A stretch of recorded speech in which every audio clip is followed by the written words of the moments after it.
you're going to railroads, you're crazy, man. There won't be railroads in 10 years. It's all over. It's all about interstate highways. We're going to United States Steel. We're going to Bethlehem Steel. Where are those guys? All right, so I never had a day, at least where I didn't have railroad employment. They had many days where they did. So yeah, 13 railroads, 4 responses. Erie, Lackawanna offered me a fire watchman position in the summer over the mountain.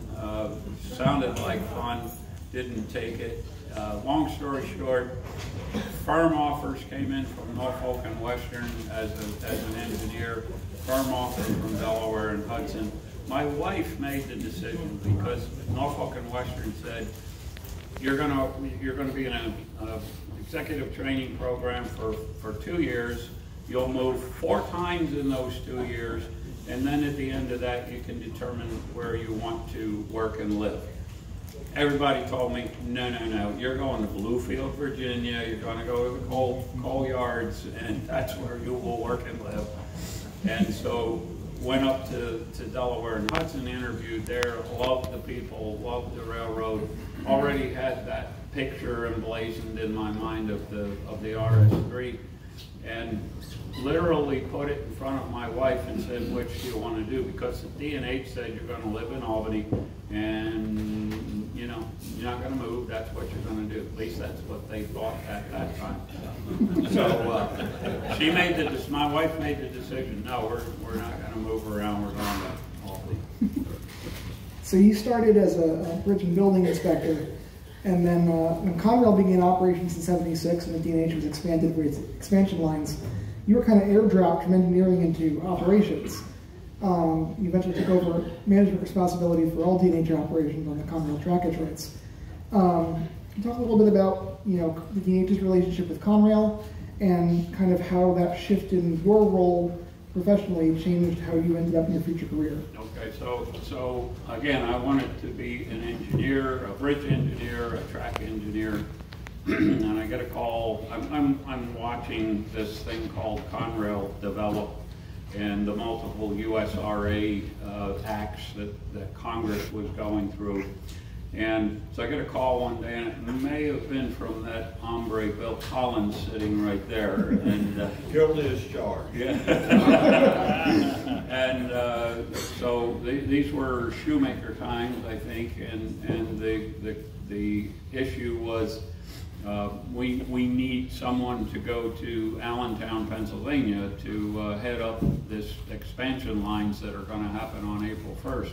When Conrail is created. And I said, I don't know a thing about operations. I don't want to do this. And they said, you're going to have a lot of help. You're not the only one that's going to go down there. There'll be a bunch of people with you. And so consequently, again, long story short, called my wife, said, hey, we're going to move. But we're going back home. We're going back to Allentown, which was almost Bucks County, Pennsylvania. So she was good with that because we were getting back closer to family. And that started my relationship with Conrail. Now, Allentown was a Lehigh Valley and a Reading stronghold at the time. And so wonderful, wonderful people there too. The Valley guys and the Reading guys, you couldn't ask for a nicer bunch of people. The Conrail people who came over from PC and the PRR New York Central guys, not so much. They had a very different way of operating a railroad and working with people or not working with people. So the Conrail relationship, as long as I could keep it with the local administrators there in Allentown, was fine. But if you had to get to the Philadelphia crowd, that's where all the problems were. And the Conrail relationship with Delaware and Hudson was tortuous. Because remember, Conrail was too big to fail. Conrail was set up by the federal government, and they could not be allowed to fail after the monumental PC failure. And D&H was set up as a token competitor, and token is a big word. There was no competition between Delaware and Hudson. We weren't allowed to service customers on the lines, except for Best Steel. That was the one carve-out exception, and except for a little bit of intermodal traffic at Oak Island, Newark, New Jersey. All the rest of the time we were going those hundreds of miles out to interchange with other railroads and then run on in. So that kind of was the relationship with Conrail. We used to call all of the, you guys remember this, we called all the passing sidings anywhere out on Conrail the D&H Main. And they were all 10 miles an hour, and whether there were opposing trains or not, our trains often went through the 10-mile-an-hour sidings, and I had vicious arguments with dispatchers and managers, and the laughter would come back, and somebody's got to keep the rail shiny. The DNA. So that was the Conrail relationship. So a little over a year into Conrail, Bruce Sterzing called you. Bruce had kind of famously left the D&H at that point and gone to the Rock Island. And he called you and asked you to join him out there on the Rock Island. You did do that. What kind of made you make that move in '77? And then eventually, I guess, what made you come back to the D&H after the Rock Island closed in 1980? So I'm a very strong Christian. So don't take this next statement that I'm going to make with a grain of salt. But getting a call from Bruce Sterzing was like God had called, and God called and said, I have a job for you in Kansas City. You will report out here. So basically it was a Saturday morning. He had been gone for 3 or 4 months. I had kind of forgotten about Bruce. I was devastated at his departure from the railroad. He was our leader. Everybody was running through walls for him, but he got crosswise with the FRA, and they basically told New York State, don't fund, FRA and New York State said no more money to the Delaware and Hudson until Sterzing's out of here. So he left and went to the Rock. I kind of forgot about him. One Saturday morning, I'm sitting in my office, the phone rings. Carl, Bruce, Mr. Sterzing, how are you, sir? Good. Look, I got a job for you. You want to get back in engineering, right? Yeah. Oh, yeah. I really want to get back in engineering. Okay, I got a division engineer's position with your name on it. Kansas City. Can you be here next Monday? I called my wife. Said I'm going to Kansas City to look at a job. Mr. Sterzing just called, and that's how that happened. Obviously, I took the job. It was exciting. The Rock was 7, 8 times bigger than the Delaware and Hudson. Huge Class 1 railroad. D&H was a Class 1 at the same time. So I go out there, realize shortly after getting out there that I had made a career mistake, because the Rock Island was, it also was on a banana peel. One of the reasons I elected to leave the D&H was because I didn't see, with what Conrail was doing to us and the way that the whole extension lines had been structured, D&H had no chance, no hope. And Bruce was offering me this job, so I went out there, had a blast. Rock Island people, salt of the earth, they too were doing everything they could to make their railroad survive. But I realized early on that it simply was over for the Rock too. So that went on for another couple of years until the carve up of the Rock. We were split into like the 10. There was a directed service period on the Rock where all the Midwest rail lines got a piece of the action. They got one member appointed to an operating board, and that's how the Rock was run. And then finally that board distributed the pieces of the Rock amongst themselves. I was asked to stay on to help with that dissolution, and I said, no, I don't want to be a part of tearing up railroads. I want to be a part of running railroads. Went home for Christmas, was sitting in I think it was Harry Schultz's office for a Christmas visit. Phone rang on his desk, and a voice again, which may have been that voice right there, said, "Hey, we're looking for Carl Belke. We heard he's left the Rock. Can you find him?" And Harry said, "Yeah, he's sitting right across from me." handed him the phone, and I think I was like hired that afternoon. So that's how I got back to the DNH. So you'd been there for maybe not even quite a year before Guilford kind of started making overtures to DNH. It was probably 3 years before they actually made the purchase. But it was pretty public by about 1981 that they signed the intention to purchase the DNH. So how was Guilford kind of regarded at the DNH initially, and then obviously how did that change over the next couple of years before and after the purchase actually went through?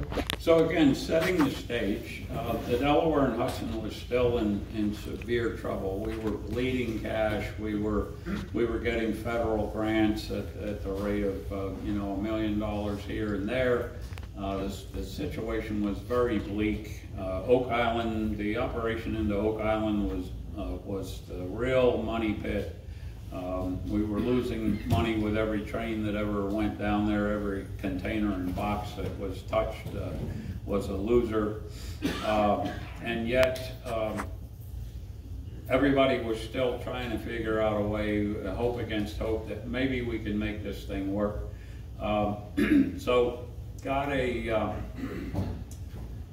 want to make a little interlude in here on one thing that I think it's important for everybody to understand.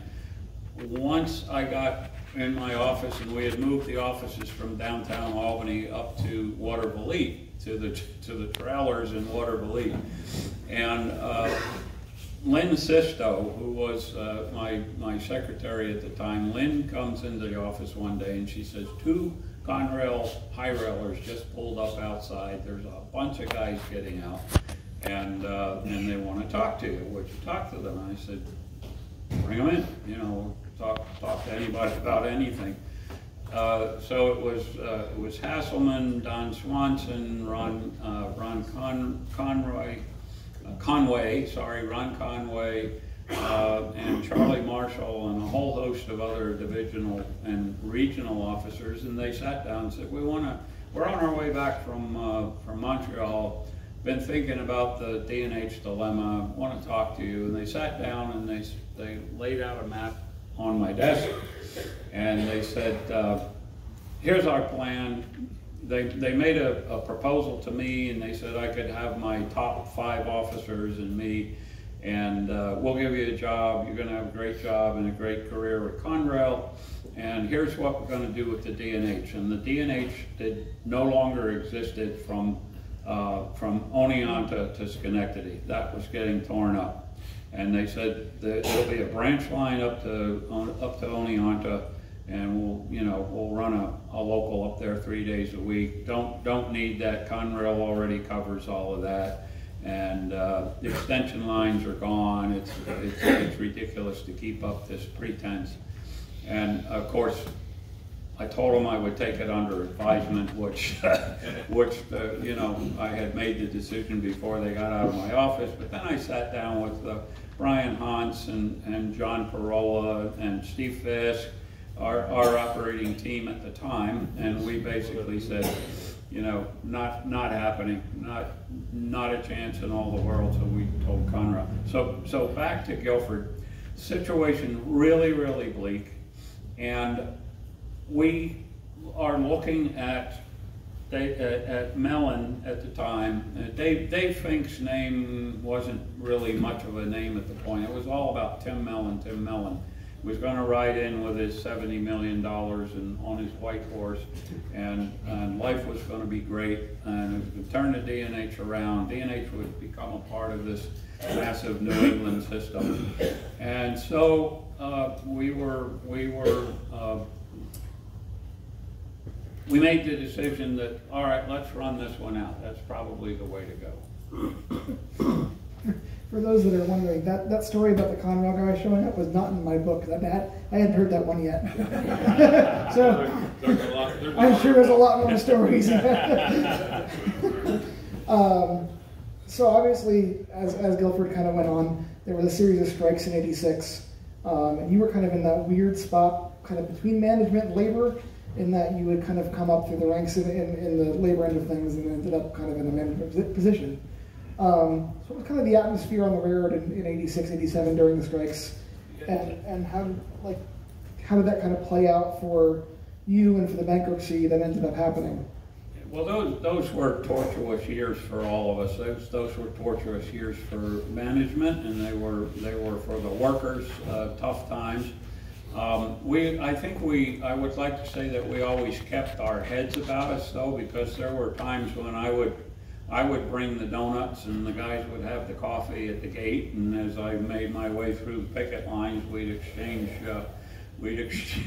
our gifts to one another, and people would say to me, "What do you hear? What do you think? How long?" And I'd say, like, if you guys just came back to work, it's there wouldn't be any problem here. But I understood full well why folks were doing what they had to do, because by this time the Guilford sheen was off, and it was very clear as to what we were watching what Guilford had done to the Main Central and then had done to the B&M. And I remember standing on a soapbox in Colony shops, and I had probably 70, 80 people around me. And I'm up there about to tell everybody that tomorrow morning you're not working for the Delaware and Hudson anymore, you're working for Springfield Terminal. And this was not going to be a good day for anybody. And again, Lynn Sisto comes running into the shop, and she's giving me a cut sign, and I said, "Okay, hold on, I got to talk to Lynn." Lynn says, federal judge just forestalled, I guess it was the ICC at that time, the ICC has forestalled Guilford from implementing Springfield Terminal on the Delaware and Hudson, so it's off. They're not going to do it. Apologize to the people and tell them. So, talk about one of your best days ever. I was able to stand up and say, "Guys, just kidding. Let's talk about safety or something." And consequently, that one went over. Went back into the office, called North Bill Ricca, Dave Fink, and a host of attorneys are on the line, and Fink said, "All right, ICC has just told us that we can't bring Springfield Terminal over to the Delaware and Hudson. Therefore, it's all over. It's going to take us a little time to unravel some things, but it's done. We, Guilford, couldn't make the D&H survive, therefore it can't survive under any circumstances, and we'll let you know what's going to happen from here on." So it was about a year from that day until I got the call, and they said, "You're going to go, Mr. Mellon's going to pick you up on Sunday night. You're going to fly to Wilmington, Delaware. You're going to file the papers for the bankruptcy of the Delaware and Hudson." And I'm probably getting ahead of your story, but that's okay. You're going to go file bankruptcy for the D&H. And I'm kind of saying to myself, this might be one of those things that looks like a really bad situation that really has a silver lining at the end of it. Because if nothing else, we're going to be shed of the Guilford people. I don't know what's going to happen in the meantime. Second thing I did after that call is I picked up the phone and I called Walter Rich at NYSW. Because Walter and I had become fast friends and we had been talking. Walter was way more smart than I was on all these legal proceedings and stuff, and he had figured out how this was going to go down. And Walter said, if the D&H is bankrupted, it's going to need a directed service carrier, and NYSW wants to be the directed service carrier. Would you work with me on that? I'm like, of course. I don't know what to do. So Walter had instructed me on how it was all going to go down, so I was ready for it. We go Monday, we file the bankruptcy for the Delaware and Hudson. I come back. I am handed at the pleadings. I'm handed a 8 by 11 sheet of paper, the finances of the D&H. There's a big 0 at the bottom. Like, you have no money, you have no wherewithal, you still have, I think by that time we were down to 800 employees from 2,500 or whatever the case may be, but those were 800 people that were still looking to me for their livelihood. And so picked up the phone, called the FRA, and said, hey, I'm Carl Belke, I'm the newly minted president of the Delaware and Hudson Railway, and I have a railroad to operate and no money to do it. And they said, okay, because Walter had already prepped them too. I mean, the dance, it was all choreographed, it was all set and ready to go. And they said, well, what we have to do is, number one, we have to appoint a federal trustee, and we keep a list, and so we'll be talking to you about that. And we also, you're going to need a directed service carrier, because if you're cashless, you can't continue operating. Okay, I understand that. Do you know anyone that would be interested? Well, as a matter of fact, yes. I've been talking to the New York, Susquehanna, and Western Delaware Otsego, and they would love to do. And they said, okay, great, we'll talk to them, and that'll probably happen.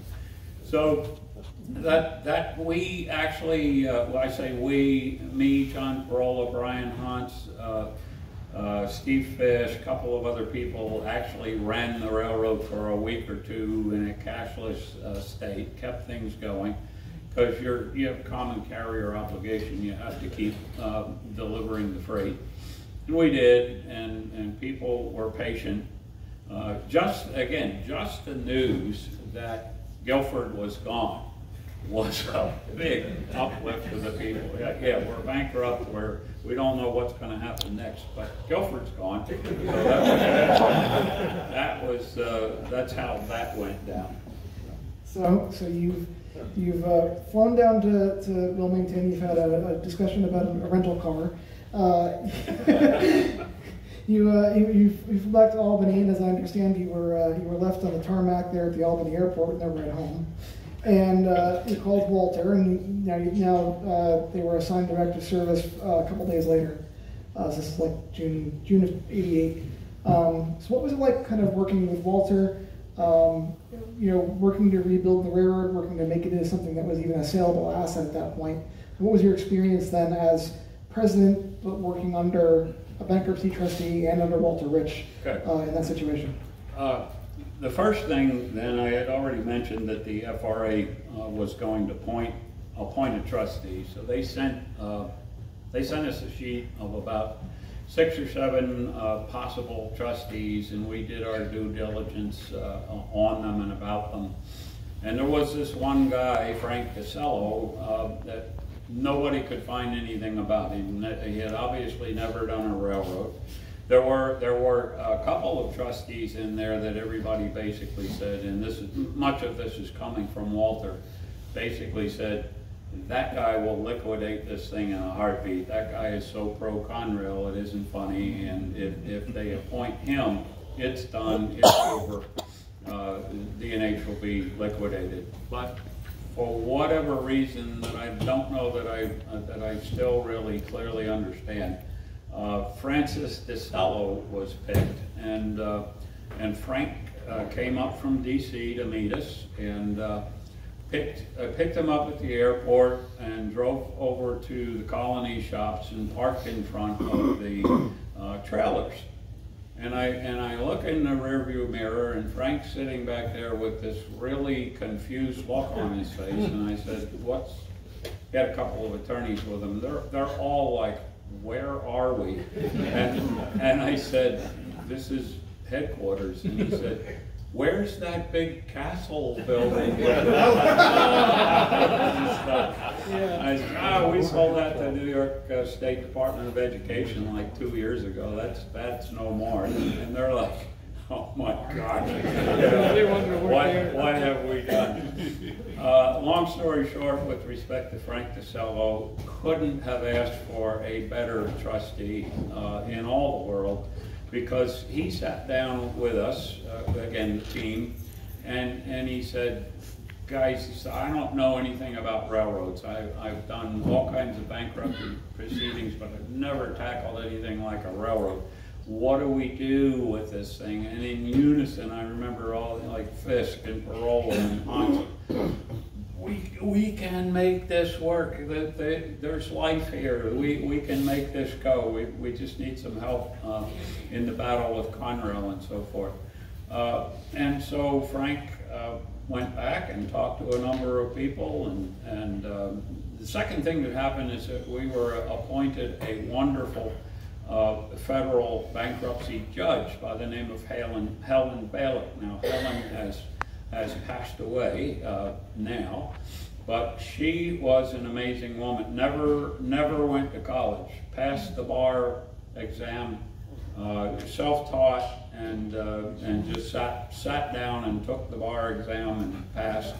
And she was appointed our trustee. She was amazing. She would sit there giving the appearance of being sound asleep, but would come up in the middle of a discussion. She hated Conrail. She despised Conrail. And she would just come out and lash into a Conrail attorney who had just made some statement about why this was foolish to try to go on. And then she would just go back. It was great. She was on our side. So the decision was then made that we are going to sell. We're going to reorganize the Delaware and Hudson through a sale of the assets of the railroad to some other concern. And there were a whole bunch of suitors. There was a consortium called Wertheim Schroeder. Providence and Worcester wanted it. Walter wanted it desperately, and yet I knew in my heart of hearts that there was just no way that Walter was going to be able to pull it off. The NYSW Delaware Otsego simply didn't have the moxie. CSX was undergirding Walter at the time to the tune of $10 million. CSX was coming to, they put a guy in Cooperstown, so there was a CSX guy in Cooperstown at all the board meetings that we used to have. And at $10 million, CSX got cold feet and they withdrew. That hurt me in two ways. It killed Walter's chances, because they told Walter finally, we're not going to undergird you to take this railroad over. And they also killed the locomotive rehab program that we had going on at Mountaintop with MK at the time. We were going to do 35 GP38s and 39-2s. They were going to get overhauled. We did 8, and they pulled the plug on the program, so that was a bad day. Walter did a really admirable job of running the railroad. I mean, the people all went to work for him, and I was kind of trying to keep tabs. They seemed to be, everybody seemed to be happy working for Walter, and so the freight operation was going well. But once CSX pulled out their support of Walter, it was like over at that point. So again, the trustee comes to me and says, what are we going to do now? Because NYSW can't keep on as directed service carrier, they're done.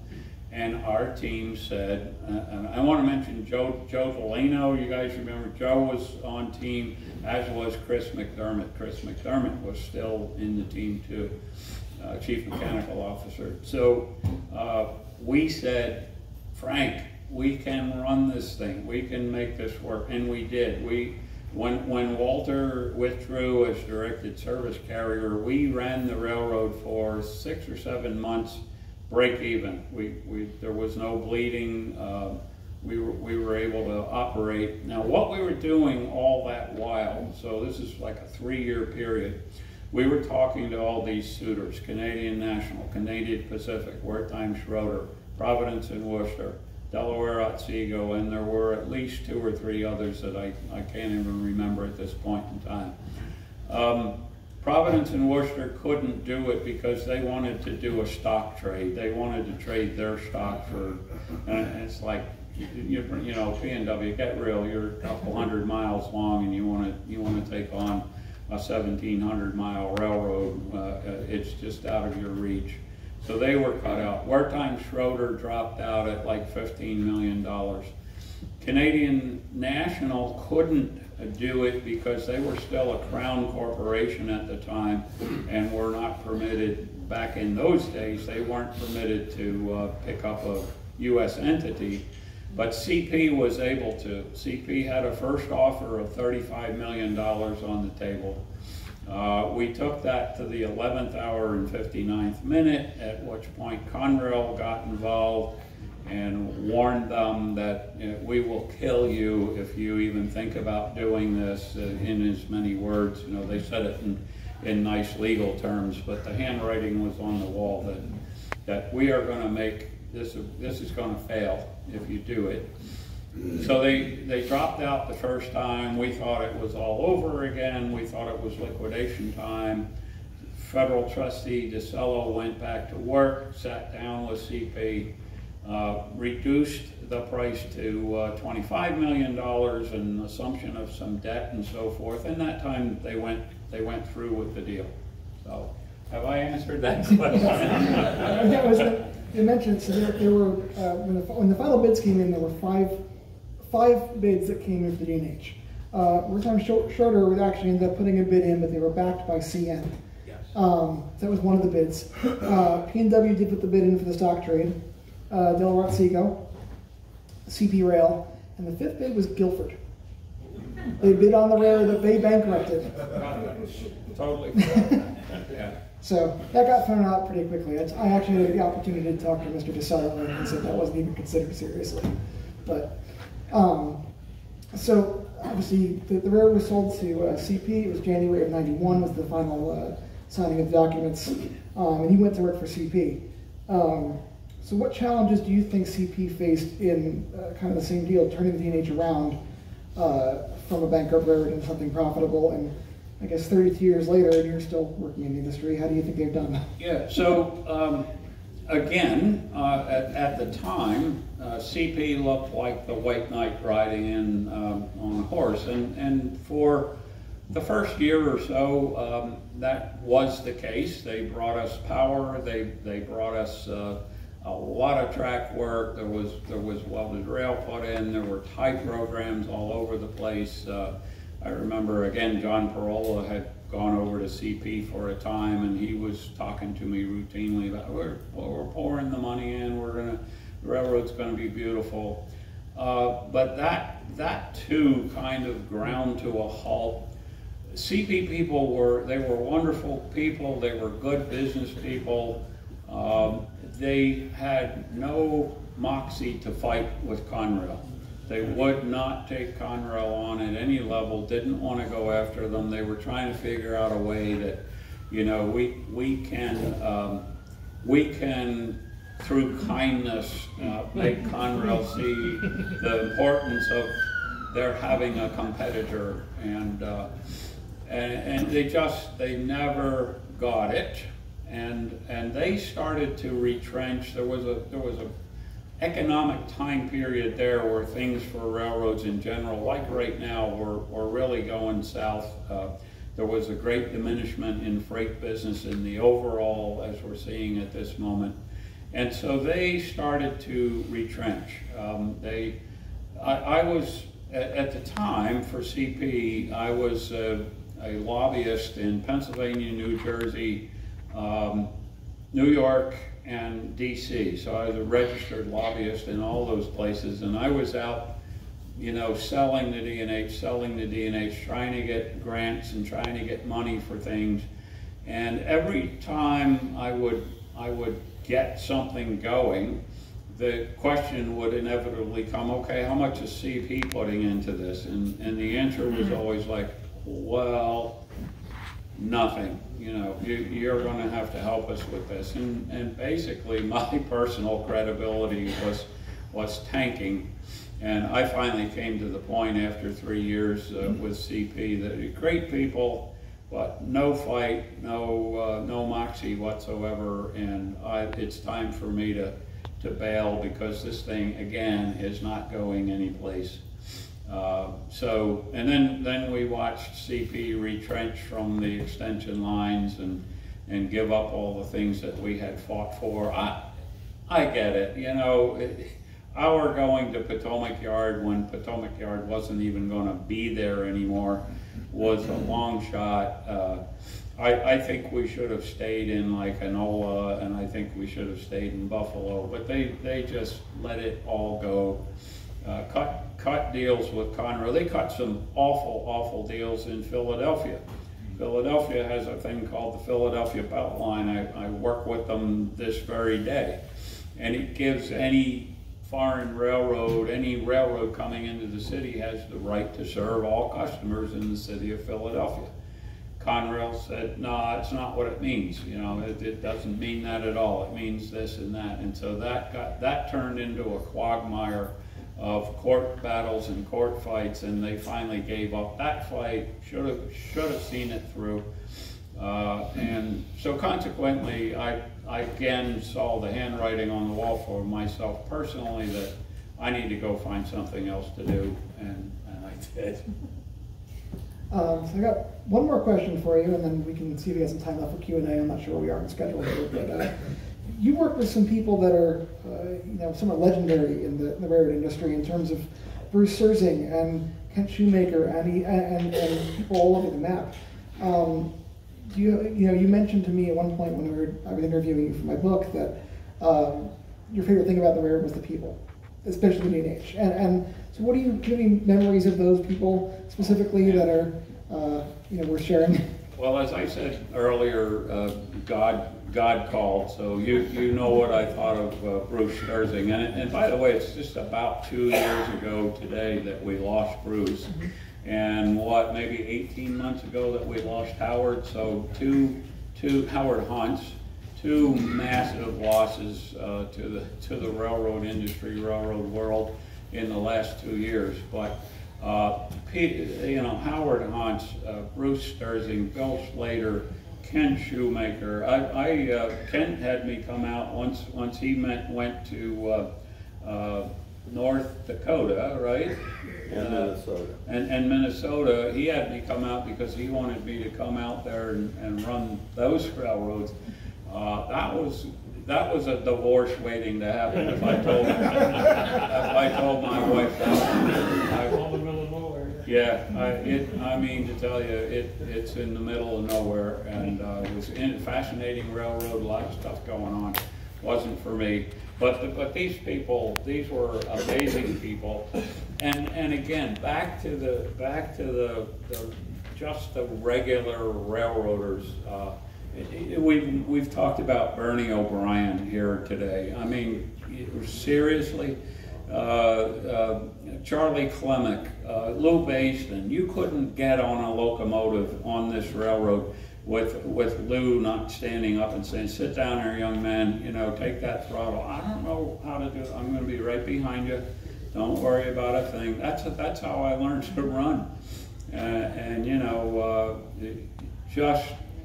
they were real. They were the real deal. And were it not for everybody on the Delaware and Hudson, everybody on the Rock Island pulling together to try to make these things work, we wouldn't. This would have been history 25 years ago. So I am pleased that we're still here. You know, I still call it the Delaware and Hudson. You know, it's got the white ponies, but it's the D&H line to me, and I still describe it that way to a lot of people. How's our time? Yeah, how are we doing on time? Do we have a little bit of time left, or? I'll chatter on for the rest of the day. A couple minutes for Q&A? Okay. Sorry. I want to be clear. I tell people that the D&H still exists. It's still a corporation, and it's still running trains. Is that true? I tried to determine that about 6 months to a year ago, and I'm sorry to tell you that the answer I came up with was that no, CP has now shut her down. So I hope I'm wrong about that, but that's the conclusion that I came to. That, so the trademark's in the public domain now. Yeah, best I've been able to tell as well is that it was merged into CP sometime in the early 2000s. Yeah, and I imagine CP still owns the trademark as well. It was formally merged into the company. It wasn't just dissolved. So I'm not sure exactly what happened to the trademark. Yeah, because I used to say the same thing that you said. I used to say, hey, the DNH lives on, and that's all that matters to me. And I think that's not the case anymore. Jimmy? What about just the other day, this past week, it was announced that the CP Delaware and Hudson made a contract agreement with their maintenance away. Well, doesn't the Delaware and Hudson divisions, at least of labor, still exist? Yeah. I think, I hope. I don't know. I haven't been paying that close attention to it, but it's would seem to me that the name is going to live on. Let's face it. The people still talk about the Rock all over the Midwest, so it's not going away. Sir. Are you the fellow that sold me the caboose 35,721? Sorry, say it. Susquehanna caboose. What about it? Did you sell it to me? I might have. I might have. And, Jim, when did you buy that? 87 or so, give or take? Huh? 87 you bought that? 88 somewhere in there? 89? Yeah, probably. I've sold a ton of cabooses all over the country. The G&W cabooses, and I didn't even talk about G&W. That's a whole other story for another day, another time. But Question back there. Yep. Fast forward to 2023. What's your opinion on all this PSR? oh man, you don't have enough time. All right. PSR. Hunter Harrison, PSR has some very good, reasonable ideas in there. What the industry is calling PSR right now is not PSR, because first off, the word precision is nowhere to be found in there. Schedule is nowhere to be found in there. One of the things that most upsets me is this monster train idea, the 2.5 mile long train. You've got a Northeast system that was built on 60 car length yard tracks, and you're trying to put a 220 car train together, so you're quadrupling out, you're quadrupling in.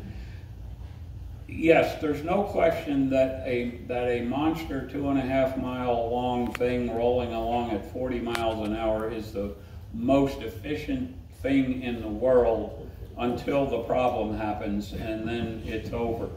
Because now you're there for the next 4 or 5 hours with the railroad closed.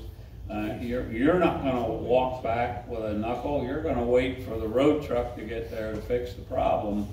That the whole thing falls apart. The whole idea that Class 1 railroads think that I can block any crossing that I want to for as long as I want to, and that the feds aren't going to stop that when you're endangering people's lives because the ambulance and the school bus and the fire truck, it's insanity. PSR has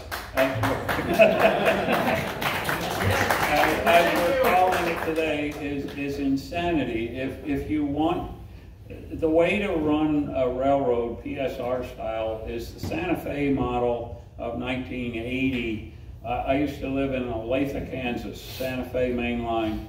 They would open the floodgates from Argentine Yard at about 3:30 in the afternoon, and you could stand there and the trains were like streetcars coming out of Argentine, 65 cars, 65, all going 60 to 70 miles an hour, on time, with cars. Everybody knew where the cars were going.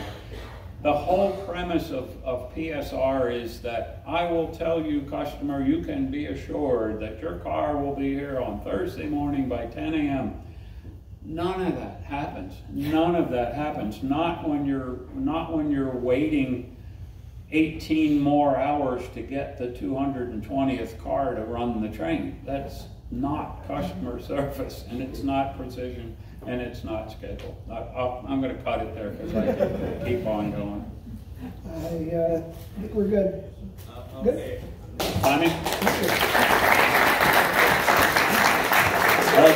Carl.